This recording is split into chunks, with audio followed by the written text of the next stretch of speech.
Caitlin Clark's Impulsive Antics force 6-year-old veteran to tame her, preventing WNBA suspension. She's a kid.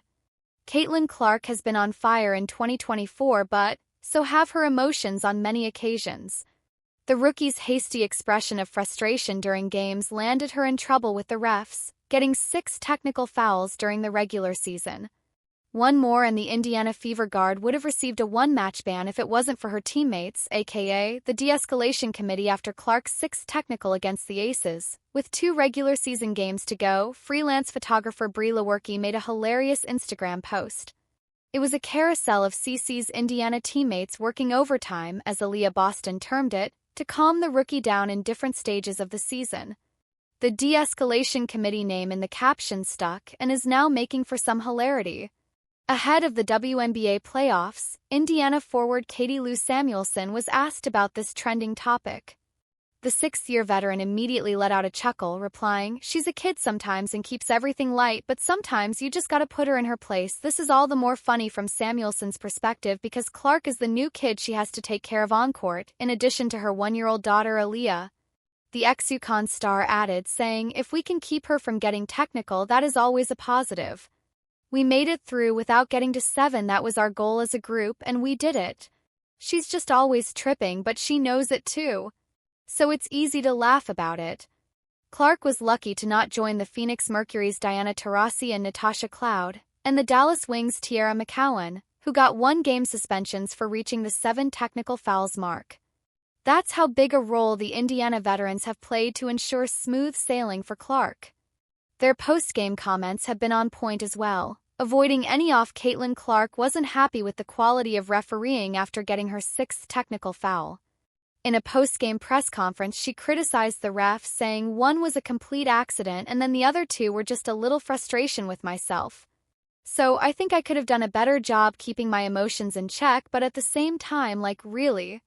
However, Coach Christy Sides was quick to take a different route and shoulder responsibility for the fouls instead of blaming it on the refs. "We've got to handle those things. Those guys' refs aren't going to be perfect. We're not perfect, but I think we've lost some time with that frustration," she said. Court trouble. Indiana Fever guard Erica Wheeler also did the same in another interview. She diplomatically dodged commenting on the referee calls. "I de-escalate a lot of things around here, man," Wheeler said. She's Clark passionate about the game. "The ref is the ref. I'm not going to talk about it because I don't want to get fined." With the technical foul trouble not carrying into the playoffs, Indiana will be confident facing off in the best-of-3 series against the Connecticut Sun, starting September 22nd. Caitlin Clark's record-breaking spree will continue, with the franchise eyeing their best result in 8 years. Caitlin Clark heads to first WNBA postseason, and Aces look for three-peat as playoffs begin Sunday. The Liberty had the best record in the league and fell just 2 wins short of the franchise's first championship last year, losing to Las Vegas in 4 games. The Dream are in the playoffs for the 2nd consecutive season, led by Tina Charles. Season series New York won 3 of the 4 games, with the lone loss coming in the season finale, when the Liberty had nothing to play for and the Dream were fighting to get into the playoffs.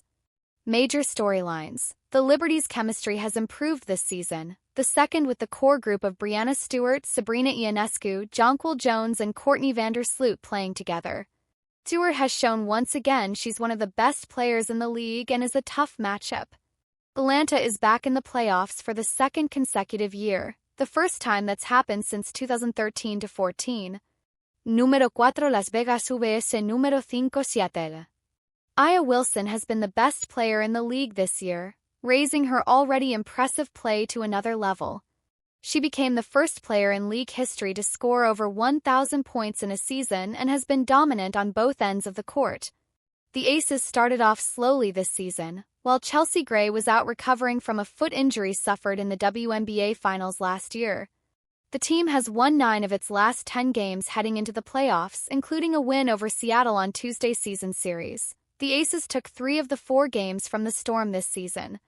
Major storylines. The Aces are peaking at the right time to make a run at another championship, with Wilson, Gray, Kelsey Plum and Jackie Young leading the way. Las Vegas added Tiffany Hayes midway through the season, and she's been a solid spark off the bench. 2 Minnesota versus number 7 Phoenix. The Minnesota Lynx have been the surprise team of the season, led by star forward Napheesa Collier. Minnesota took the Commissioner's Cup title by defeating New York, indicating how good Cheryl Reeves' team could be. Minnesota is one of the hottest teams heading into the playoffs. The Lynx had won 13 of 14 games before losing a meaningless contest to close out the regular season.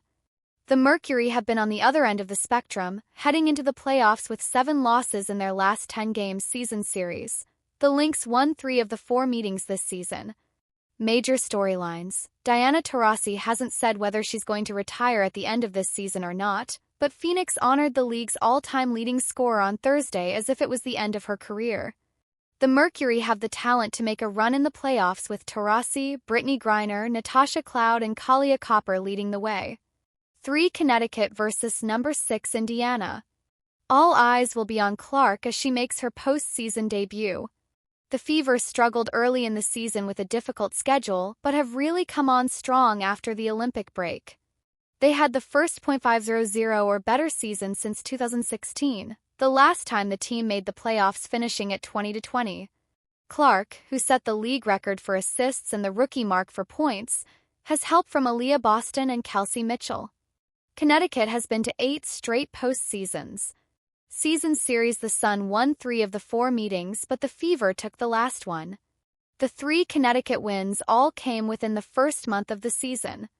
Major storylines: Clark has always thrived on the biggest stage and is ready for her playoff debut. For the Fever to succeed, they'll need other players to step up and help her. Clark averaged 16.3 points and 3.8 rebounds in the 4 meetings. The Sun are looking to get back to the WNBA Finals for the first time since 2022.